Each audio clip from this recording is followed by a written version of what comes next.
بسم اللہ الرحمن الرحیم۔ السلام علیکم محترم ناظرین، پاکستانی ایمبولینس اور پاکستانی ڈاکٹرز کا بھارت میں شاندار استقبال کیا گیا اور اس چیز نے سب کو حیران کر رکھا ہے کہ پاکستان کی سب سے بڑی ایمبولینس سروس ایدی فاؤنڈیشن نے کل کے لیے 50 ایمبولینس بھیجی تھی، جس پر انڈین قوم اور ان کے وزیر اعظم نریندر مودی نے بھی پاکستان کا شکریہ ادا کیا۔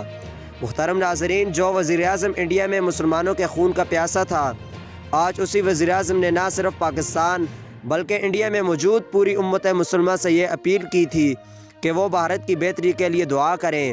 دوستو، آج کی اس ویڈیو میں ہم آپ کو بتائیں گے کہ کس طرح بھارتی عوام اور بھارتی افواج نے پاکستانی ایمبولینس اور ان کے عملے کا استقبال کیا، اور اس عمل نے ایک بار پھر سے انسانیت کو زندہ کر دیا ہے، اور اس دکھ بھری گھڑی میں پورا پاکستان انڈیا کے ساتھ کھڑا ہوا ہے۔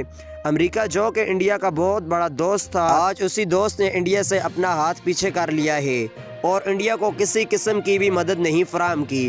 اور دوسری طرف بھارت، جو کہ ہمیشہ پاکستان کو برا بھالا اور اپنا دوست سمجھتا تھا، آج وہی پاکستان بھارت کے ساتھ بھائیوں کی طرح مل کر کھڑا ہوا ہے۔ پاکستان کی اس عظیم کارکردگی کی وجہ سے نہ صرف انڈیا میں سراہا جا رہا ہے بلکہ آج پوری دنیا سے لوگ پاکستان کی تعریفیں کر رہے ہیں۔ دوستو، کیا پاکستان نے انڈیا کی مدد کر کے ٹھیک کیا؟ آپ کا کیا رائے ہے؟ اس حوالے سے آپ کمنٹ باکس میں ضرور کیجیے گا۔ Thanks for watching.